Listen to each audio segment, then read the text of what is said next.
It's like something from a Hollywood horror movie. A hospital where patients are given massive doses of drugs like LSD, intensive shock therapy, put to sleep for months at a time. I was reduced to a baby and wearing diapers and being fed and, I can't imagine it. I don't remember that, thank goodness, because it would haunt me in my dreams. But at Montreal's Allen Memorial Institute, the nightmare was all too real. And incredibly, what happened there was secretly supported by the U.S. Central Intelligence Agency and the Canadian government. It just doesn't make sense that you can take a mother away from her children and ruin her life and that other people won't be affected too. I'm Bob McEwen. On this Fifth Estate, we investigate what the Government of Canada kept hidden for decades and what they're still trying to hide.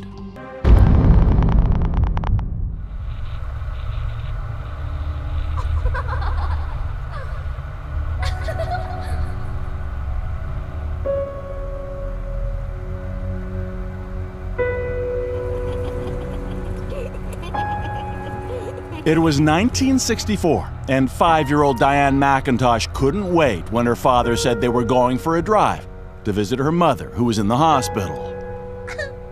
My dad used to let me sit on his knee and steer the car, and so that was play.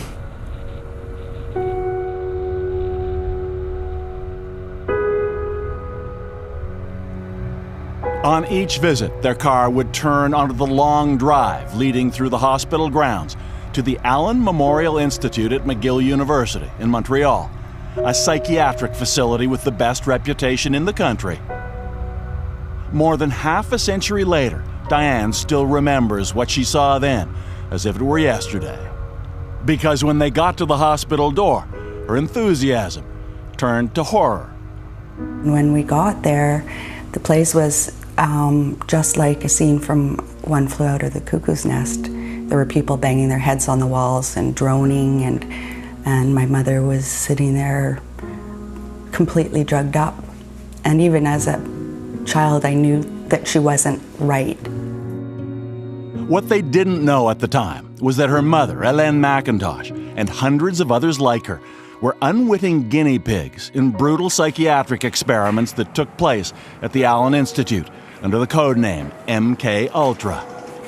Massive drug regimens, enforced prolonged sleep, intensive electroshock, largely funded by the Canadian government and the American CIA.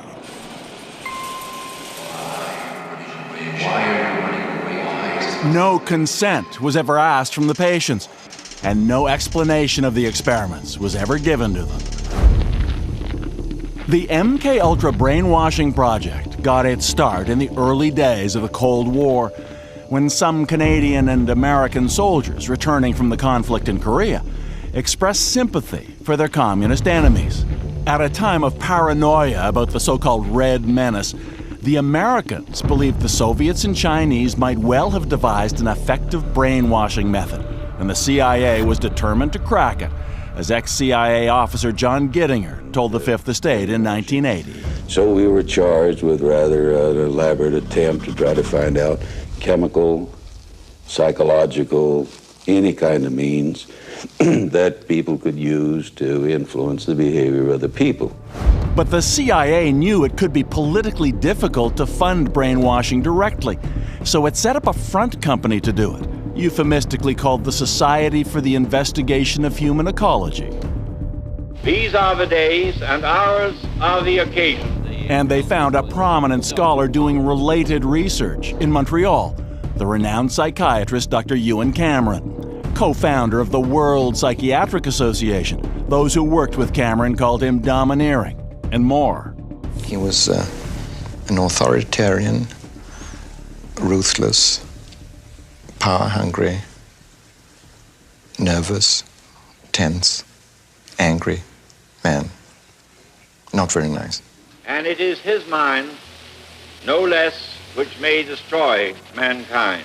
Over the years, in addition to CIA funding, Dr. Cameron received Canadian government research grants worth well over $4 million today for experiments on what was called psychic driving and depatterning, attempts to erase negative memories from the human mind and replace them with new, positive ones. So it was that in 1962, a 23-year-old mother of two, Hélène McIntosh, was referred to Ewan Cameron for what she thought would be a time out from the pressures of motherhood and marriage. They promised me that I would get rested. I was told that I would be looked after in the hospital. Depressed after the birth of her second child, her GP recommended Dr. Cameron. No one told her she would be part of a radical science project with a full menu of experimental treatments, shock, drugs like LSD, months of induced sleep with recordings bombarding her subconscious 24/7. After all that, Hélène McIntosh says she effectively became an infant again. That was hell. It really was. It's something that you can't describe. And when I start talking about it, I start shaking. My body shakes. It's like my body's saying, don't go there. Today, Hélène has only a few scattered memories of her years at the Allen. Electroshock and a picture of Dr. Cameron, but I do remember him. I remember his voice very clearly. What do you remember about it? He sat me in front of a group of medical students or doctors that were doing their residency, and he said, "This woman is hopelessly incurable," and that was it. And he was so cold. But through all of that, her young daughter Diane, raised by grandparents, lived for those special times when her mother got the chance to spend a few hours with her girls. I remember when she was able to come out for a visit, and she would be able to come over and tuck me in at my granny's place, and I would just lie there immobile after she left. And when Granny would come in to say goodnight, I'd say, "Don't touch the covers, don't touch the covers, don't change it," because Mom left it this way. And I try to sleep all night without moving the covers. In all, Hélène McIntosh spent 2 years at the Allen Institute, most of her memories erased like data on a hard drive.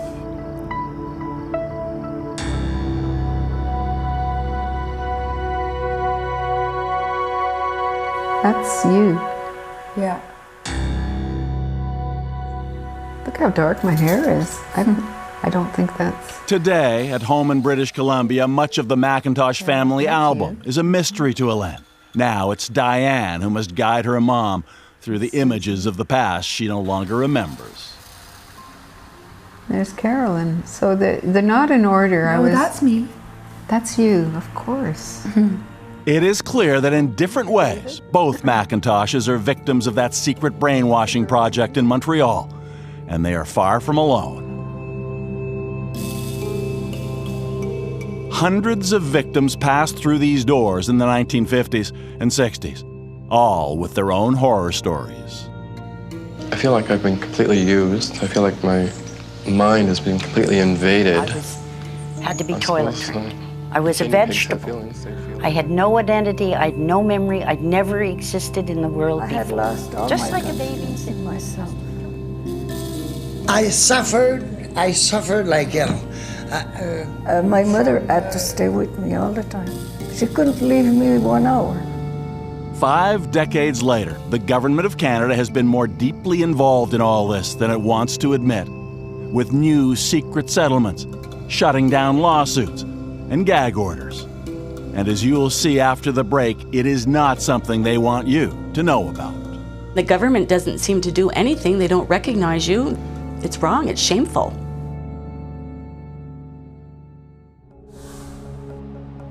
The story doesn't end here. Like the Fifth Estate's Facebook page so you can follow our investigations. We will post updates on stories and special video features that take you deep inside. From 1950 until the mid-60s, Montreal's respected psychiatric facility, the Allen Memorial Institute, was the site of secret brainwashing experiments, funded by the CIA under the codename MKUltra, with money from the Canadian government as well. The program would quietly be shut down in 1965. But the truth about what happened there would be protected for another decade and a half longer. Then, in 1980, we were among the first to tell Canadians about it. The Fifth Estate. I'm Adrienne Clarkson. Tonight we report on a secret CIA research project carried out in Montreal in which mental patients felt they were used as the CIA's guinea pigs. They kept you asleep for 23 days. And while I was asleep, they were shocking the heck out of me with electric shocks. And the Fifth Estate stayed on the story for years to come. From then to now, many of the key questions have remained the same. The Fifth Estate. So why was Ottawa so ambiguous when it came to helping some Canadian citizens get compensation from Washington for what they endured in a program that was inspired mostly by American Cold War fears? Well, the answer was simple. The Government of Canada was even more deeply involved in the Allen Memorial experiments than the Americans. Get away!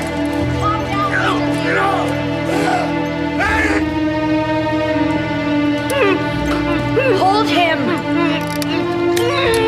After word of the experiments at the Allen Memorial Institute came out, the CBC broadcast a drama entitled The Sleep Room about Dr. Ewan Cameron's mind control treatments. In the absence of visual evidence inside the hospital, it is as close as we can come to how it looked and sounded. Natalie?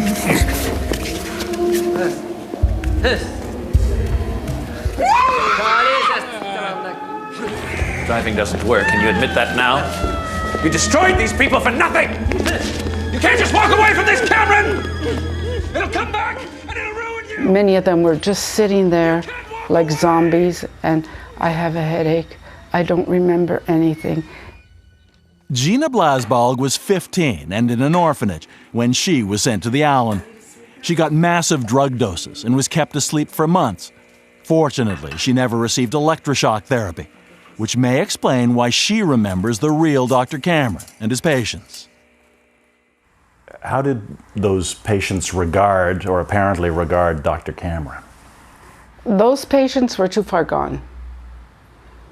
The ones that were not too far gone were terrified of him. We were all terrified to see him around. We didn't want to be near him.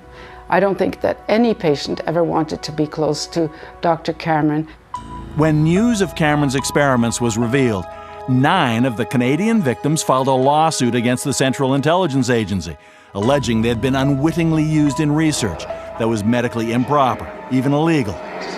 Plaintiff Velma Orlico of Winnipeg didn't think they stood a chance. I've often, when I've been alone at home, thought, how can you fight the CIA? Who in heck do you think you are? How can you fight the CIA? But eventually, in the late 80s, David got a concession from Goliath. The CIA settled with the Canadian patients for about $90,000 apiece. A moral victory, at least. And a few years after that, in the 90s, the Government of Canada announced its own compensation plan. But only for the most seriously injured victims, those who survived the experiments in a childlike state. The government also insisted it had no legal or moral obligation to do it. To many, that system seemed designed not to distribute compensation, but to discourage it.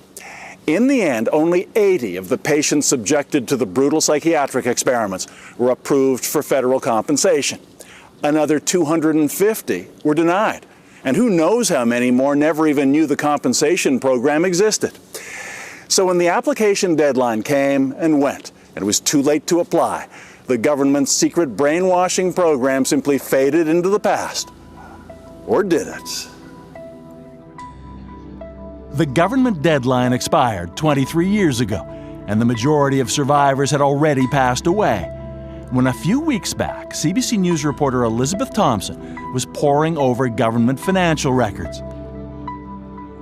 Buried deep within those 2017 public accounts was an item about a mysterious payment linked to those brainwashing experiments years ago. It talked about, compensation for someone who had been depatterned at the Allen Memorial Institute. Name withheld, it said. No other information about the victim was available. But with some digging, Elizabeth Thompson would learn the Trudeau government had prevented the victim's family from ever discussing the settlement. Thompson discovered the name withheld was that of Allison Steele. She's the daughter of Gene Steele, who arrived at the Allen Institute in 1957 with a severe case of postpartum depression. Today, Allison Steele still can't discuss the settlement, but she can talk about her mother. She says she effectively was raised without a mom after Gene became a Cameron patient and the years of drugs, sleep therapy, and electroshock. It's erasing your memory. I mean, how dare they do that to a human being? How dare they do that to a human being? According to Allison, the result was that when Jean eventually returned home, behind her lovely smile, she was intellectually and emotionally absent, her marriage and family relationships irretrievably broken. Allison's family had been trying to get compensation and failing for decades. In 1993, Allison's father's application was officially denied in writing after the government wouldn't give him the hospital records he needed to prove his wife had been medically tortured. I have a big thick file of all his handwritten letters back and forth to the government, stating all of the treatments that, all of the things that had happened to her, but we didn't have the main file. And then the years went by. First, Allison's mother, Jean, died. And her father passed away at 93, his quest to have the federal government do what's right for victims like Jean still unfulfilled. But 2 years ago, a breakthrough. Allison made an official request for her mother's full medical file under the Access to Information Act. And this time, incredibly, a package arrived in the mail. So I waited, and sure enough, about a month later, I received a manila envelope with about 300 pages, legal size, double-sided, of all of the bedside notes. In the basement chest in Knowlton, Quebec, where she stores those records, is a mine of information that the government had kept to itself for decades. Notes her father could have used years ago to prove what happened to her mother. Among those newly discovered notes, some written by Ewan Cameron himself. Allison's mother, Jean, is described as overactive, overtalkative, distractible, very suspicious, showing inappropriate behavior, and crying for no reason. Those adjectives certainly could describe someone no longer mature enough to be a mother because of Dr. Cameron's depatterning. And other notes from Cameron and colleagues clearly state that Jean Steele had at least 24 intensive electroshock sessions and might require weekly shock treatments for the next 2 to 5 years, seemingly indicating a very serious condition. Now, these are the files your dad never saw. He never saw those files. Your father never got that kind of material. No, he didn't. Well, I guess it was his word against the government's word. How do you think he would feel about you and this? Oh, he would be proud as punch. He would be proud as punch of me. I know he would. Oh, yeah. He would be very happy. When Allison Steele took those new medical documents to her lawyer, Alan Stein, he immediately launched a court action against the federal government. He says the Steele family finally had the proof they'd always needed. There's no question about it. The her medical history and medical report confirms this. You talk to Allison, she says, that took my mother away. She had no capacity to be a mature parent after that. That's right. And I've seen that. I've seen medical reports from many, many other former patients of Dr. Cameron who were denied compensation, and the same thing happened to them. And ultimately, the federal government would agree to pay compensation in her mother's name, on the condition neither she nor her lawyer ever talk about it in public. What does that tell us about the mindset of the current government? That this should be something they insist upon? Because they don't want more applications. They don't want to have to deal with more applications. If this went to court, it would have more publicity and more applications would be forthcoming. Now, in accepting your settlement, you were required to have a non-disclosure agreement. Correct. You couldn't talk about the settlement itself. No. let me ask you about what that represents. Is that not apparently a way for the government to limit the number of people who learn about this, who might be entitled to something like this themselves? Well, it seems to be something because... why else would they do it? Why they're still covering it up? Why are they still covering it up? Maybe they won't if they hear about this. You know, maybe they will try to realize and recognize what the government did before, and maybe there's still hope that they could at least recognize these victims. And lawyer Alan Stein says it's now time for the Government of Canada to finally admit the role it played in those brutal experiments.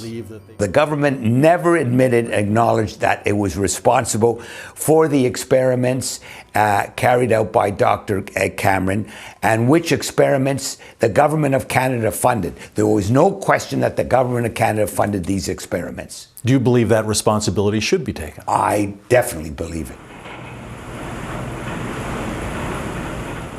The years of silence haven't been easy for the victims. For survivor Ellen McIntosh and her oldest daughter Diane, it's taken years to be able to discuss it all with one another. Diane was only 3 when her mother entered the Allen Institute, and Ellen knows too well that Diane and the other girls have been profoundly affected by what happened to her. I just hope that she, I know she's forgiven me for, I don't think she's ever held it against me. When she was on the phone, all she said was, "I love you so much, I love you so much." And I know she does, you know. I'm still dealing with this and still struggling with it. There have been negative ramifications in my life and that have prevented me from being happy and from being productive at many times. Ellen McIntosh was one of the lucky ones.